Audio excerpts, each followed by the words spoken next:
Oh Ben. Allô, Wadodo, ça va?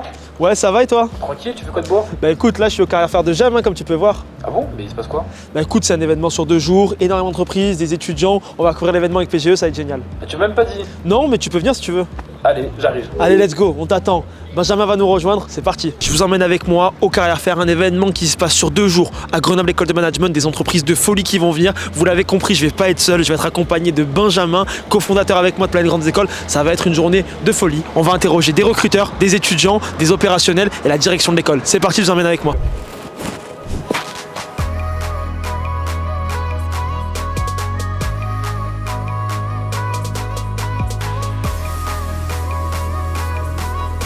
Et oui, le Big Four vient bien sûr recruter dans cette excellente école qui est GEM. On voit bien sûr ici PwC, on voit Deloitte juste ici, certains diront Deloitte, il y a un petit débat. Là-bas on voit effectivement EY également. Donc voilà, c'est vrai que les profils de GEM sont très appréciés par ce genre de cabinet d'audit et de conseil qui viennent sourcer leurs profils directement ici dans l'école. D'ailleurs, on va aller voir PwC, leur poser quelques questions. Effectivement, je vois déjà une belle petite pile de CV récoltés alors qu'on est à peine en fin de matinée. Bonjour à vous deux, merci d'accepter cet échange. Beaucoup de CV ici. Qu'est-ce qu'on vient chercher concrètement aujourd'hui dans ce forum de recrutement à GEM? On vient chercher des stagiaires de césure, des stagiaires de fin d'études et des CDI pour les services d'audit financier et tous les services qui sont représentés par PwC. Qu'est-ce que vous appréciez chez les profils de GEM? Si vous êtes là, ça veut dire que vous appréciez leurs étudiants, je suppose. Je crois que vous êtes passé notamment par GEM. Qu'est-ce qui fait la force, selon vous, de ces étudiants-là? Je pense que les étudiants qui sont passés notamment par GEM, c'est déjà le travail d'équipe. Il y a énormément de travaux de groupe qui sont réalisés et ça, c'est vraiment une compétence qui est appréciée en audit, notamment. On travaille en équipe au quotidien et donc c'est des compétences de flexibilité, de pouvoir s'adapter à la personne avec laquelle on travaille et aux différentes conditions qu'on rencontre, qui sont vraiment un plus pour les étudiants. Qu'est-ce qui fait qu'un étudiant peut avoir envie de choisir l'audit? Qu'est-ce qui est attrayant dans ce secteur? Qu'est-ce qui vous fait rester, vous, par exemple, dans ce domaine? Qu'est-ce qui est attrayant en audit? Déjà, c'est qu'on voit beaucoup de secteurs d'activité qui sont différents. On rencontre beaucoup de professionnels. Ça permet de gagner en compétences dans les entreprises qu'on rencontre. Et également, c'est un métier qui est très dynamique parce que chaque année, moi, j'ai l'impression de changer un petit peu de métier, en fait. On évolue assez rapidement en audit. On est beaucoup dans la production peut-être au début, mais ensuite on passe sur de l'analytique et petit à petit on gagne en compétences à ce niveau-là. On va être en relation plus avec les managers, avec les associés. Ça nous permet de gagner en compétences sur nos connaissances et d'avoir des discussions plus profondes, entre guillemets, plus stratégiques sur nos clients. Les horaires, quels sont les horaires de travail à peu près quand on travaille en audit, si on devait donner une espèce de petite journée type entre guillemets? Les horaires de travail en audit, pendant la busy season, on va dire qu'on essaye d'être chez notre client généralement entre 8h30 et 9h. Et après, on termine, ça dépend s'il nous met dehors ou pas, mais entre 19 et 20h à peu près. C'est comme des belles journées, comme des belles journées. Après, hors busy season, on va être plutôt sur pareil, 8h30, 9h dans tous les cas et finir, on va dire, autour de 18h30, faire une moyenne. Ça peut aller, mais c'est vrai que on ne chôme pas. J'ai une petite question pour terminer sur les prépas. Aujourd'hui, on parle pas mal de la prépa, de son modèle, etc. Est-ce que pour vous, un candidat qui a fait une prépa marque des points en plus éventuellement par rapport à un candidat qui n'aurait pas fait de prépa? Question complètement ouverte. Oui, mais nous, chez PwC, on essaye de aussi mélanger les talents. C'est-à-dire qu'on ne va pas recruter uniquement des gens qui font de la CPGE, HEC, E ou S avec un PGE dans le top 5 écoles. Nous, ce qu'on cherche, c'est mélanger les profils, mélanger les talents. Donc, nous, effectivement, on recrute beaucoup de gens qui ont fait classe prépa et aussi un PGE. On recrute aussi des gens qui ont fait des parcours parallèles ou des IAE parce que l'objectif, c'est de ne pas avoir à la fin une promotion d'auditeurs qui soient issus de la même école. C'est de les mélanger pour eux aussi confrontent leurs idées. On apprend des choses, une certaine rigueur en prépa qui est reconnue par tous les cabinets et c'est sûr que ça permet d'avoir une capacité de volume de travail qui est reconnue. Mélangé à des techniciens aussi, par exemple sur de l'IAE, fait qu'on arrive à un travail d'équipe, parce qu'à la fin, l'audit, c'est un travail d'équipe, d'avoir une composition d'équipe qui soit le mieux possible. Donc on encourage, les classes prépa, ça reste aussi une très bonne voie, avoir la voie royale, mais c'est pas gage de rentrer à 100% dans les bigs parce qu'on a besoin de tout le monde pour faire une équipe. Pour terminer, ultime question, est-ce qu'il y a un red flag pour vous en entretien, si vous en faites passer, voilà, quelque chose que si ça se produit, c'est ciao, entre guillemets? Alors en réponse, moi il y a déjà une réponse quand j'ai l'impression d'avoir quelqu'un en face de moi qui est plutôt solitaire, qui n'est pas du tout un défaut. Pour moi c'est un red flag tout de suite. Parce que en cabinet de manière générale et notamment chez PwC, le travail d'équipe c'est le mindset numéro 1. Donc si on n'est pas capable de travailler en équipe, d'être ouvert aux autres, d'être curieux, c'est un red flag pour moi. C'est-à-dire qu'il vaut mieux pas aller travailler dans un cabinet et en tout cas pas chez WC parce qu'on ne conçoit pas le métier comme ça. Après, un red flag, ça doit être plutôt l'aspect comportement dans un entretien. Même si on se ressemble aussi entre cabinets, un entretien préparé, c'est quand même la base de la base, parce que on cherche pas non plus à piéger les candidats chez PwC en entretien, c'est pas le but, c'est de les connaître, mais avoir quelqu'un qui prépare un entretien, un minimum sur là où il met les pieds, au moins ça permet d'avoir quelqu'un en face qui a un attrait déjà pour venir. C'est très clair. Écoutez, je vous dérange pas plus, merci beaucoup et je vous souhaite de trouver vos futures pépites. Merci beaucoup, à bientôt.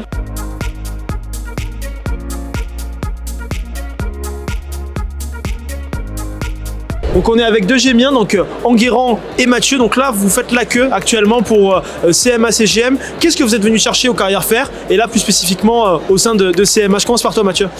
On est devant CMA CGM pour justement, alors pour ma part, trouver un stage en analyse stratégique, analyse de performance, ou bien en tant que data analyst. Ça, je sais pas encore. On verra où le vent nous mène. Okay. Et pour toi, Enguerrand? Moi, c'est pareil, je prospecte un peu dans les entreprises à la recherche de mon premier stage du coup de césure. C'est hyper intéressant le Carrière Fair parce qu'il y a de tout. Il y a des grosses boîtes comme des PME et des startups.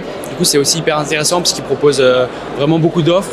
Donc que ce soit, pour moi, ce qui m'intéresse, c'est assistant chef de projet, assistant chef de produit ou de l'analyse en stratégie, même si c'est quelque chose qui est un peu vague de dire de l'analyse en stratégie. Et ce qui m'intéresse chez CMA CGM, c'est que c'est à côté de Toulon. Et ça, c'est le sudiste qui parle. Ouais, effectivement. Et faire un stage à Marseille, c'est une bonne opportunité pour moi aussi. Et ils ont pas mal d'offres aussi dans ce que je recherche, comme de la gestion de projet et d'analyse en stratégie. Et les gars, la question que tout le monde se pose, après une grande école de commerce, après GEM, quel salaire à la sortie? Peu importe. Peu importe. Tu t'en fous? Ouais, l'important c'est de trouver un travail qui nous plaît par mois. Et je pense que de toute façon, le salaire il viendra avec, mais l'important c'est d'aimer ce qu'on fait par jour. Et le salaire il va venir avec. Okay, c'est beau, c'est beau. Et pour toi, Enguerrand, c'est pareil? Moi, je suis assez d'accord. Et c'est vraiment l'expérience et surtout kiffer ce qu'on fait, aller au travail, être content d'aller au travail le matin. Après, le salaire, ça viendra ensuite avec l'expérience.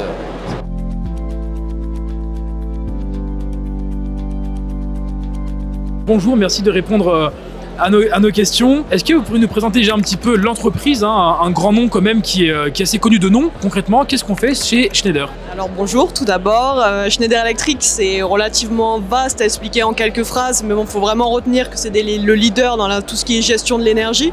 Donc concrètement, pour vous donner des exemples concrets, on fabrique des produits qui servent à la gestion de l'énergie.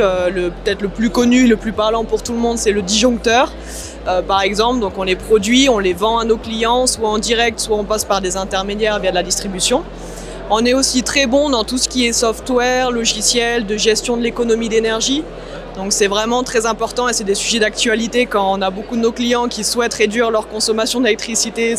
Ils utilisent généralement nos logiciels. Donc ça, c'est vraiment les gros sujets. On a 2 axes de stratégie chez Schneider. C'est vraiment le digital. On essaie de tout digitaliser. C'est-à-dire que même nos produits, on essaie de faire remonter de la mesure constamment pour toujours avoir un suivi. Par exemple, dans des armoires électriques, ce qui fonctionne pas, où il y a des pannes, etc. On veut vraiment tout gérer à distance pour être vraiment le plus digital possible. Qu'est-ce qui vous pousse à venir à GEM? Est-ce que vous aimez les profils de cette école? Et si oui, pourquoi en particulier GEM? Alors c'est une bonne question. Pourquoi en particulier? Je pense qu'il y a une question aussi de proximité. C'est vrai que vu qu'on a un gros site donc, de Schneider Electric à la Presqu'île à côté de GEM, ça fait déjà quelques temps qu'on a des bons partenariats avec GEM. Donc c'est pour ça qu'on a déjà une bonne présence ici.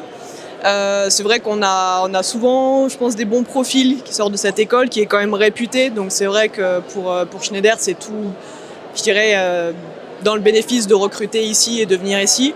Notre mission aujourd'hui, c'est de rencontrer des talents de diverses horizons, de différentes filières, parce que GEM propose différents parcours. Et nous, vraiment, je pense qu'on recherche une certaine diversité dans les parcours, dans tout ça. Et GEM propose ça. Et donc, c'est pour ça qu'on est beaucoup ici et qu'on adore, entre guillemets, ce partenariat Schneider-GEM. Qu'est-ce que vous metteriez en avant, particulièrement pour séduire un profil de GEM ? Moi, je dirais, alors c'est vraiment du vécu pour le coup, parce que je suis passée par la case alternance et par la case GEM, justement. Moi, ce que j'ai énormément apprécié dans cette entreprise, c'est qu'une grosse partie est faite sur la formation vraiment des alternants ou des stagiaires, des jeunes qui rentrent dans l'entreprise. Il y a énormément de choses qui sont disponibles, c'est-à-dire qu'on peut vraiment participer à toutes les formations qu'on veut. Enfin, vraiment, si on a une curiosité, on peut apprendre un nombre de choses vraiment incalculables. Et pour moi, ça, c'est pas le cas dans toutes les entreprises. Donc pour moi, ça, c'est une chance de vraiment pouvoir apprendre tout ce qu'on veut, évoluer comme on veut. On a une super ambiance à Schneider, ça. Et si les gens restent 20 ans, 30 ans, même plus dans l'entreprise, c'est pour une bonne raison. C'est vraiment qu'ils s'y sentent bien et c'est pas un mythe. Et franchement, on peut vraiment s'éclater, encore une fois, dans plein de domaines différents, dans plein de pays, parce qu'il y a la notion aussi internationale qui est très présente chez Schneider. C'est-à-dire si on veut partir en VIE, même à l'international après, en contrat, c'est possible. On travaille avec des équipes partout dans le monde et c'est ce qui fait sa richesse aujourd'hui.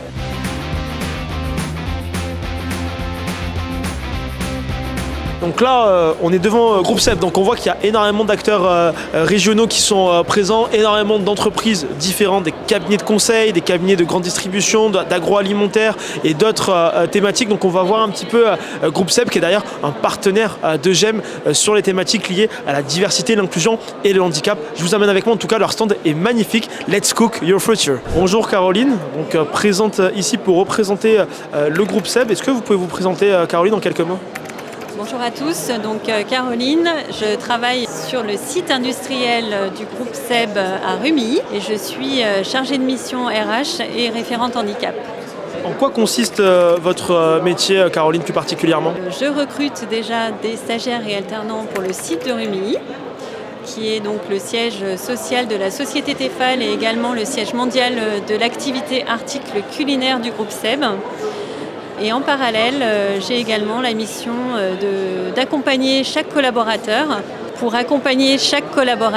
qu'il puisse évoluer dans un environnement adapté à leurs besoins. Et justement, sur la thématique du handicap et de l'inclusion, Groupe SEB a une initiative qui est assez singulière avec Grenoble École de Management. Est-ce que vous pouvez nous en dire un petit peu plus sur ce lien et ce partenariat que vous avez ? Oui, effectivement, grâce au partenariat et à notre présence au Forum GEM, on va rencontrer cet après-midi 5 étudiants qui sont en situation de handicap pour échanger sur leur parcours et les éventuelles possibilités au sein du groupe SEB. Magnifique, une très belle initiative et on retrouve le groupe SEB donc, sur les différents carrières forums qu'il peut avoir dans les écoles de management. Merci beaucoup Caroline pour votre présence et n'hésitez pas à candidater chez Groupe SEB.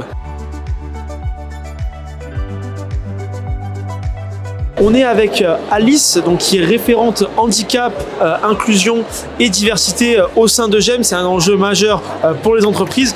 Qu'est-ce que vous mettez en place au sein de GEM pour les étudiants ? Alors, aujourd'hui à GEM, on a 160 étudiants en situation de handicap déclaré et on met en place différents aménagements techniques, organisationnels, matériels pour pouvoir adoucir un peu leur scolarité quand il y a des périodes qui sont un peu plus compliquées pour plein de raisons, de santé mentale, santé physique, neurodiversité, situation familiale complexe, etc. Alors pour être plus concrète, c'est du tiers-temps qu'on connaît très bien, mais il y a aussi la possibilité de composer dans des salles au calme. Et en fait, avec nos entreprises partenaires, on organise 2 commissions de bourse dans l'année, puisque ces entreprises, donc Schneider, Wavestone, BPI France et Groupe SEB, nous versent un soutien financier qu'on reverse sous forme de bourse à nos étudiants en situation de handicap, pour financer par exemple, quand tu as une dyslexie, un logiciel de dictée vocale, synthèse vocale, un micro, casque anti-bruit. Ça peut aussi être des séances de psy pour tout ce qui est plus troubles dépressifs. En fait, tout ce qui vient compenser ta situation de santé pour les amener en fait, au bout des études de manière la plus sereine possible. Et d'ailleurs, on met aussi en place des dispenses d'assiduité. Tu sais, quand tu dois beaucoup avoir de rendez-vous médicaux ou que tu as des journées down et puis d'autres journées un peu mieux, voilà, pouvoir être absent sans que ça impacte tes notes. Hyper intéressant. Et donc aujourd'hui, il y a les 2 jours de carrière faire à GEM, donc des entreprises partenaires qui sont présentes, qui font passer des entretiens justement à des étudiants qui sont en situation de handicap.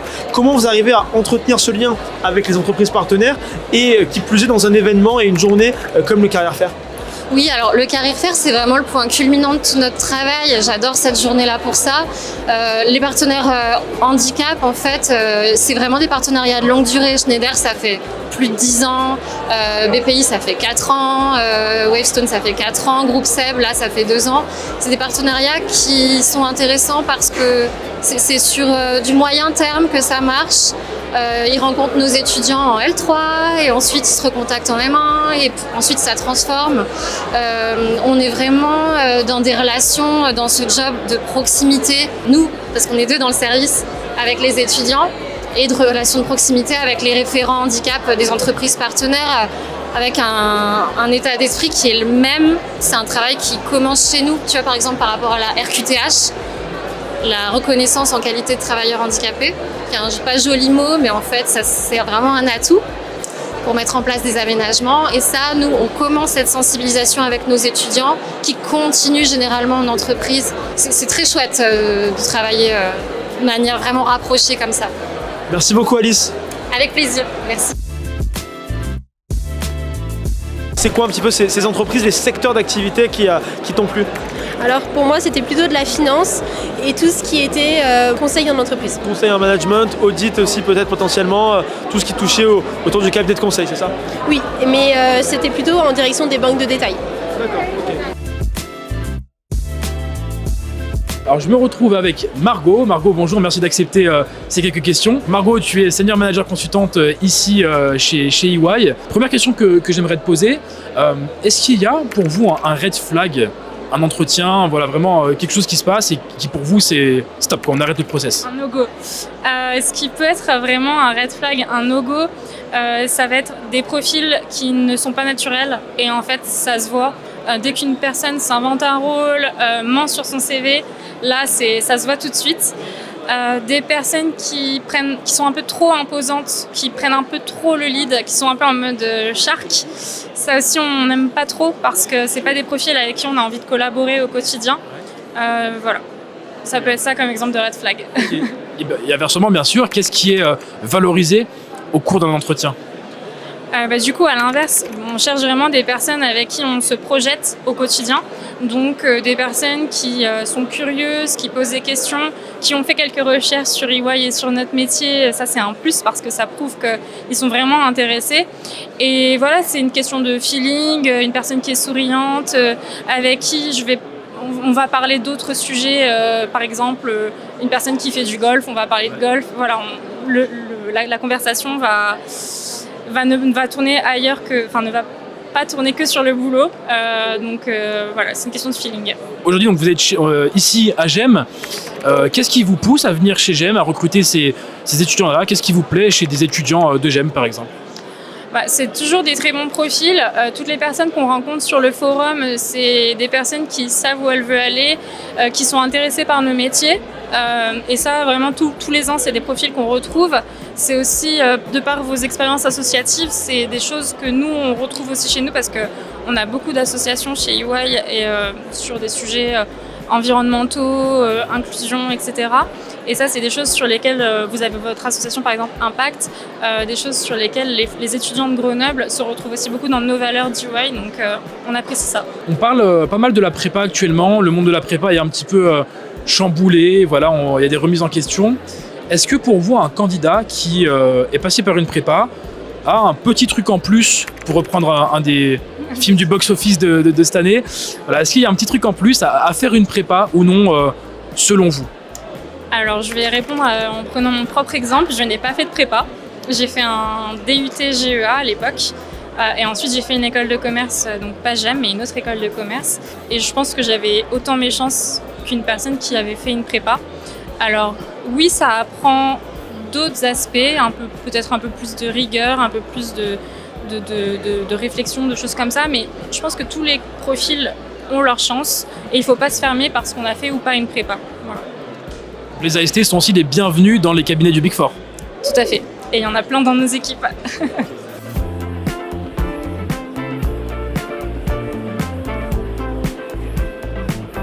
Quel type d'entreprise, quel type de secteur vous souhaiteriez rejoindre à l'issue de GEM et à l'issue du Carrière Fair? Alors nous on est en L3 et on est à la recherche d'une alternance pour la M1. Moi je cherche personnellement en finance. C'est quoi ton objectif en venant au Carrière Fair pour toi? Moi aussi je suis à la recherche d'une alternance, plus spécialement en audit et en contrôle de gestion. On remercie GEM pour cette opportunité de pouvoir découvrir les entreprises et d'avoir une idée sur les postes sur notre domaine. Moi aussi exactement, je cherche une alternance en finance. Du coup une alternance de 24 mois, soit dans une multinationale, soit dans une entreprise française. C'est une opportunité, ça va nous permettre une immersion dans le monde professionnel et aussi de bénéficier d'un soutien financier.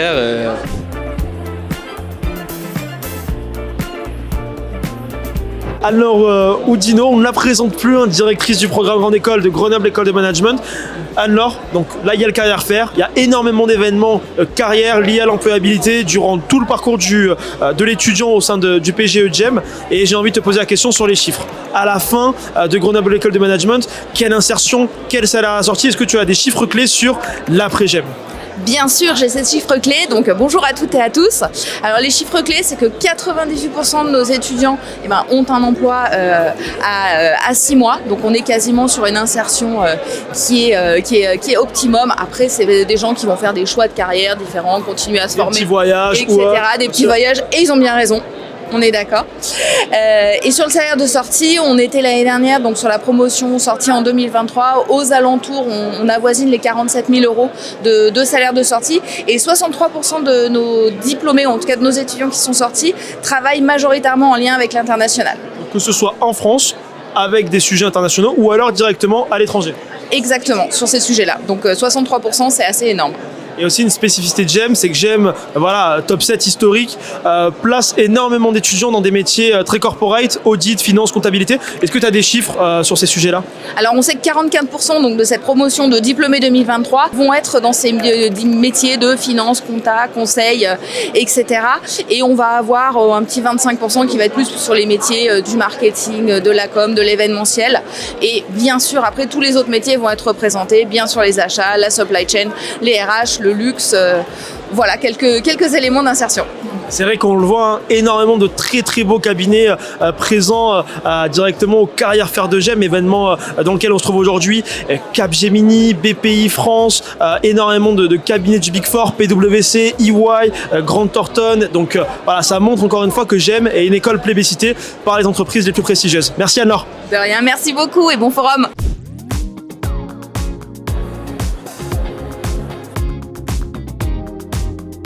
Waouh, pas mal de monde sur le stand de L'Oréal. C'est vrai que c'est une entreprise qui attire chaque année beaucoup d'étudiants de top écoles de commerce et d'ingénieurs. On va bien sûr taper l'incruste pour leur demander un petit peu qu'est-ce qu'ils font, qu'est-ce qu'ils recherchent aujourd'hui ici à GEM.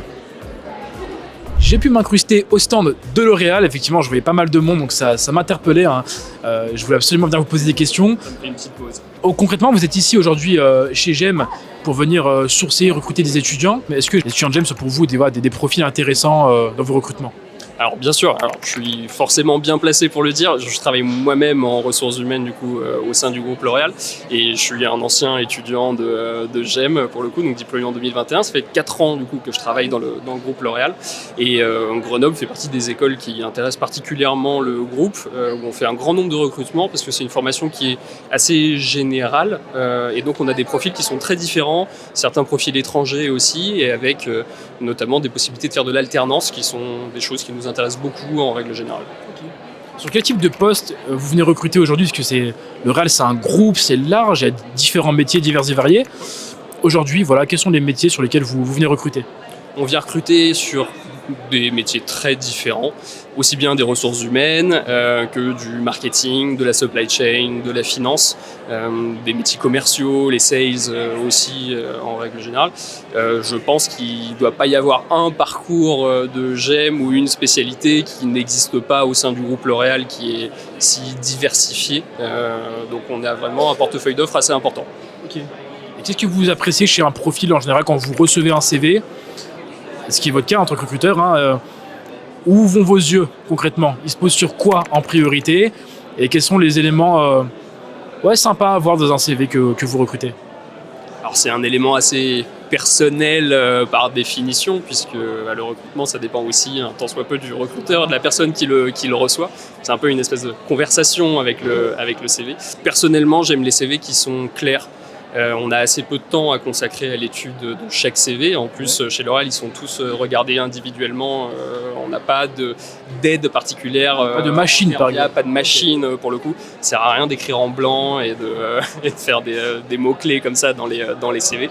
Donc moi, j'aime avoir un CV qui soit clair, si possible avec quelques informations chiffrées, notamment dans les expériences, que ce soit vraiment aidant pour le recruteur ou pour le responsable RH, et de pouvoir avoir un vrai support à la conversation qui viendra dans un second temps. Ok, très bien. Est-ce que le fait ou non d'être passé par une prépa, pour vous, ça peut être un élément différenciant ou pas? Je sais qu'on parle beaucoup de la prépa actuellement, les challenger, etc.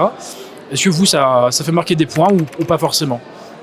Une fois de plus, c'est un avis assez personnel, mais dans ce que j'ai vu en tant que responsable RH, dans les différents cas que j'ai pu gérer en entreprise, il y a des forces des deux côtés. La plupart du temps, pour les étudiants qui viennent effectivement des DUT ou des licences, on va peut-être avoir un petit peu plus d'expérience professionnelle qui souvent sont utiles pour savoir s'orienter, savoir ce qu'on aime ou pas faire, c'est quand même extrêmement important.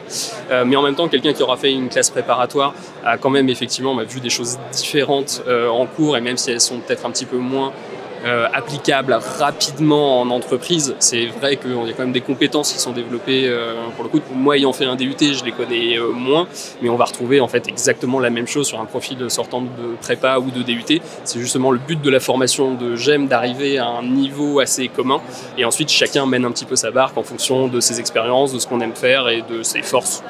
Un red flag en entretien, quelque chose, le candidat, c'est no way, c'est terminé pour lui s'il fait ça en entretien ou si on ressent ceci en entretien. Je dirais que c'est le manque d'écoute. Un entretien, c'est vraiment un échange, et il faut vraiment qu'on arrive à avoir envie de travailler avec cette personne au quotidien. C'est vraiment la posture que moi j'ai quand je rencontre quelqu'un dans le cadre d'un entretien. Est-ce que pendant 10 ans, j'ai envie de travailler avec cette personne-là? Et donc les capacités d'écoute, l'interaction est pour moi très très importante. Donc si on n'en fait pas preuve déjà dans le cadre d'un entretien, il y a des chances que ça parte mal.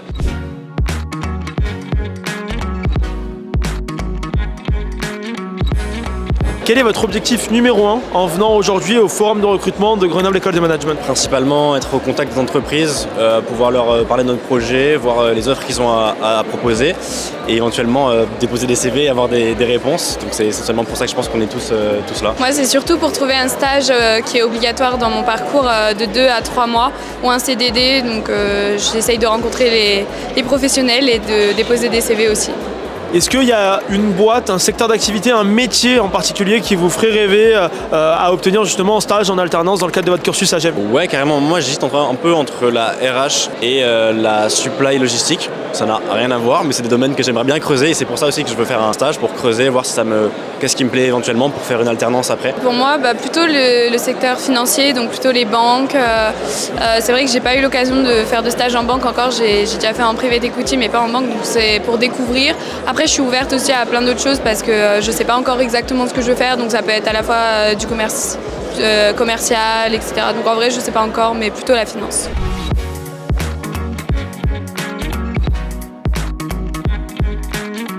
On se retrouve maintenant avec Sanofi, qui est un nom quand même très connu de l'industrie aussi, qui recrute chaque année beaucoup d'étudiants, jeunes diplômés des grandes écoles d'ingénieurs bien sûr, mais aussi d'écoles de commerce. Alors déjà bonjour, merci d'accepter de répondre à mes questions. Est-ce qu'on pourrait replacer un petit peu, représenter Sanofi en quelques mots? C'est une entreprise qui fait quoi concrètement? Alors, Sanofi, c'est un leader de l'industrie pharmaceutique mondiale. Donc, c'est la première entreprise pharmaceutique française, et on est à peu près 4 ou 5e mondial. Ça change un petit peu de temps en temps. C'est là ce qui peut-être peut-être fait la force de Sanofi, c'est qu'on est une des rares entreprises pharmaceutiques à proposer toute la chaîne de production d'un médicament. Donc depuis la recherche fondamentale sur voilà, de la chimie des molécules, les enzymes, tout ça, jusqu'à la la distribution aussi des médicaments. On gère toute la chaîne logistique, ce qui est assez rare. La production sur site, la plupart des molécules et des médicaments sont produits en France. Et voilà, ça va aussi jusqu'au digital, jusqu'à voilà, le marketing RH. Sanofi, c'est une entreprise qui a à peu près 20 000 employés en France. Et je compte que les internes. Moi, je suis externe et on pourrait doubler, je pense, facilement le nombre d'employés. Et on recrute à peu près 900 stagiaires par an, 1200, 1500 alternants par an. D'accord, très bien. Aujourd'hui, donc vous êtes à GEM, voilà. Pourquoi est-ce que vous venez dans cette école en particulier ? Pourquoi vous aimez ces profils qui sortent de Grenoble École de Management ? Alors, c'est évidemment parce que GEM, c'est une grande école de commerce qui s'impose de plus en plus, en plus dans le paysage français. Et c'est surtout une école qui a des profil vraiment intéressant puisqu'il propose des parcours qu'on retrouve un peu moins souvent dans d'autres écoles de commerce. Et GEM, c'est souvent des étudiants qu'on va recruter pour l'alternance un petit peu plus tard, qui peuvent se spécialiser en double cursus, par exemple en management et en santé. Et ça, c'est vraiment quelque chose qu'on aime beaucoup. Et en plus, c'est souvent des étudiants qui parlent qui sont bilingues, français-anglais, donc c'est encore un plus pour nous. C'est vrai que notamment, il y a un English track à GEM, effectivement, dès la première année, les étudiants peuvent parler 100% anglais dans tous leurs cours, donc il suffit qu'ils se spécialisent un petit peu aussi dans l'industrie de la santé, et là, ça fait pour vous des cibles directement pour vos recrutements. Quel type de métier vous proposez, quel type concrètement de poste vous proposez aujourd'hui aux étudiants de GEM ? Alors, moi, c'est assez simple. Je vais recruter du contrôle de gestion jusqu'au jardinier. Et on a vraiment une gamme de métiers qui est extrêmement large à Sanofi. Donc, évidemment, on vient ici dans une école de commerce avec des métiers qui sont un peu plus calibrés pour eux. Donc, par exemple, en supply chain logistique, analyse de la performance, c'est des choses qu'on va pas mal avoir. On a pas mal d'offres en data, généralement aussi. Donc, beaucoup de data analyse, d'audit. On a un petit peu moins, c'est vrai, d'offres en marketing, communication, mais on en a toujours quelques-unes qui sont intéressantes et c'est des profils haut niveau, donc ça match généralement assez vite. D'accord, ok, très bien. Est-ce que vous pouvez me citer un red flag, par exemple, quelque chose qui en entretien ne passe pas ? Un point de la part du candidat ? Tout à fait. Imaginons, moi je suis candidat, je viens de faire ça, là c'est ciao.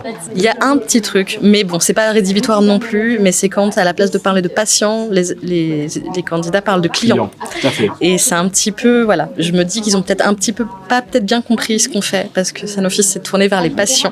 Et on fait pas ça pour, c'est pas les clients, c'est vraiment pour la médecine, pour ça.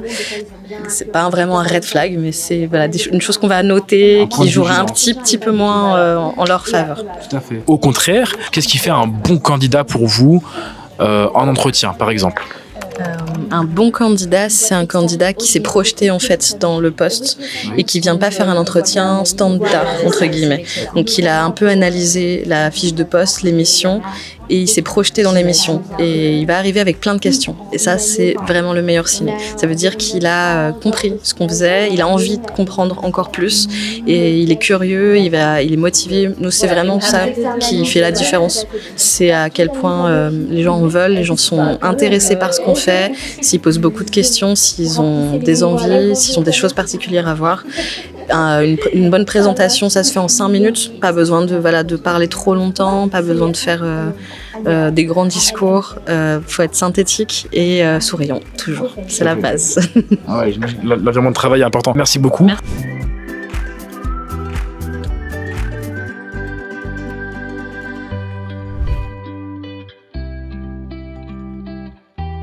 J'ai pas de CV, mais je fais la queue pour pouvoir parler à Grant Thornton qui fait partie du Big Seven. Donc il y a le Big Four en audit et ensuite il y a Forvis Mazars, Grant Thornton et BDO. Arnaud, donc auditeur au sein du cabinet Grant Thornton, pourquoi vous êtes venu aujourd'hui au Carrière Fair de GEM et qu'est-ce que vous venez chercher spécifiquement ? Pour rencontrer tous les jeunes étudiants de l'école de Grenoble, l'école de commerce de Grenoble. On reçoit des CV très intéressants donc pour des alternances, des stages de fin d'études, de césure. pour tous les métiers, donc audit, RSE, conseil. Voilà, on voit un peu de tout. Très agréable. Magnifique. Des questions qu'on reçoit beaucoup des étudiants Arnaud, c'est est-ce que lorsqu'on veut intégrer un prestigieux cabinet de conseil ou d'audit, il y a un background particulier, c'est-à-dire un candidat qui a fait prépa ou un candidat qui a fait AST, est-ce que ça peut impacter la décision au moment du recrutement en stage, en alternance ou en CDI par la suite? Ça peut, mais globalement, je vais parler de l'audit parce que je suis en audit. Une prépa, ça va être un plus, mais c'est pas quelque chose qu'on recherche absolument. On laisse la chance à tout le monde, on s'arrête pas à ces critères-là.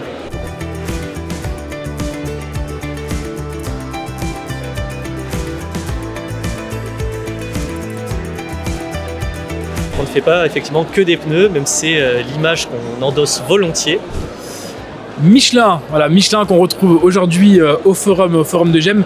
Merci d'accepter de répondre à mes petites questions. Michelin qu'on connaît tous, mais on pense pas forcément tout le temps à postuler, alors que pourtant, voilà, c'est une entreprise qui cesse de croître, qui recrute beaucoup de profils chaque année. Concrètement, vous venez chercher vous recrutez sur quel type de poste actuellement dans les écoles de commerce, donc comme GEM? Nous, effectivement, on va venir sur une école comme GEM pour tout ce qui est les métiers business, marketing.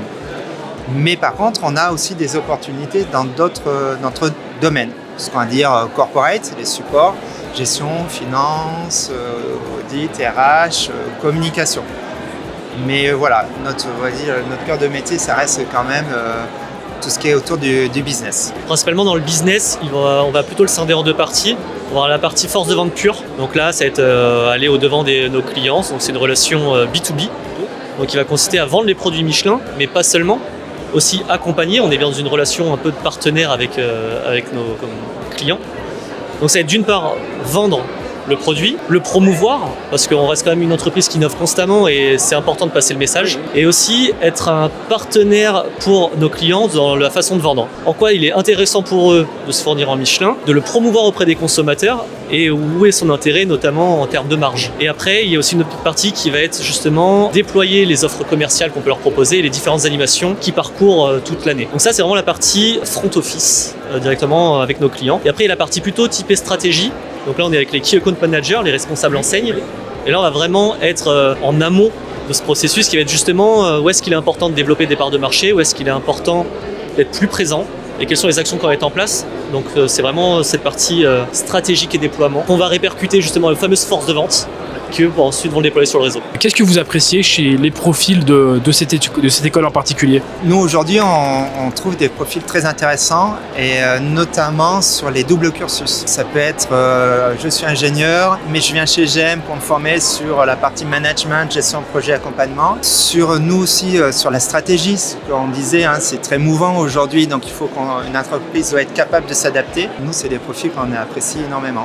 Est-ce qu'il y a un red flag en entretien? Voilà, quelque chose que vous déconseillez très fortement aux candidats de faire pendant un entretien pour qu'ils puissent se préparer au mieux? Alors, c'est pas un méchant red flag, je vous le rassure tout de suite, mais peut-être un peu trop d'aisance et le tutoiement. Salut, comment tu vas? Voilà. Ça arrive vraiment des gens qui tutoient dès le premier entretien?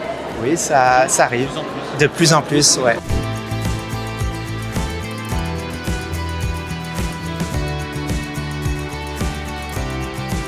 Jess, donc toi tu es alumni GEM et tu es consultant en stratégie IT chez Bearing Point.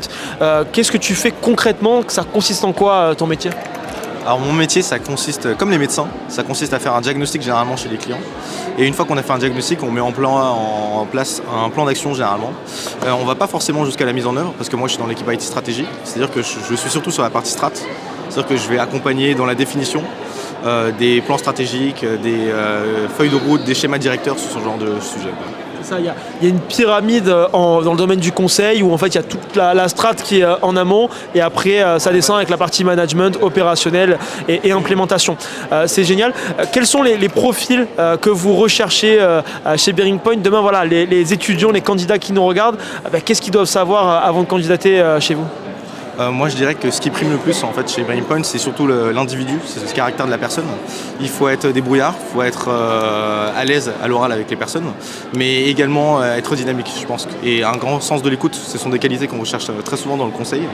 Par rapport à mon équipe personnelle, moi, chez IT Stratégie, on recherche surtout des profils ingénieurs, mais également des profils d'école de commerce, avec une spécialisation généralement en IT. Et lorsqu'on recherche des candidats, qu'on vient recruter des candidats, est-ce qu'il y a un red flag où là on se dit « Ah, non, là j'ai pas envie de prendre ce candidat parce qu'il y a cet élément spécifique qui fait que ça va pas matcher avec le cabinet ». Pour moi, personnellement, c'est quand les gens sont pas très à l'écoute. Moi, je trouve que c'est un gros red flag. Parce que ça veut dire qu'ils n'ont pas vraiment capacité émotionnelle, je dirais, à réussir à capter les signes chez les autres personnes. Je dirais que pour moi, ça c'est le plus dur. Ouais. C'est ça, et surtout que le métier de consultant, c'est un métier qui est énormément axé sur l'humain, les soft skills et les relations humaines. Avec l'avènement des nouvelles technologies et notamment de l'IA, est-ce que le métier de consultant existera encore dans 10 ans selon toi, Jess ? Bien sûr que oui, je dirais. Surtout, je pense que c'est une opportunité pour les cabinets de conseil, dans le sens où on peut aider les entreprises à mieux implémenter tout ce qui est IA, automatisation, ce genre de choses. Donc la question, c'est pas forcément est-ce que ça va nous remplacer, c'est comment est-ce qu'on va mieux les implémenter et bien les ajuster par rapport aux besoins des clients, quoi. Donc nous, c'est quelque chose qu'on fait déjà chez BrainPoint.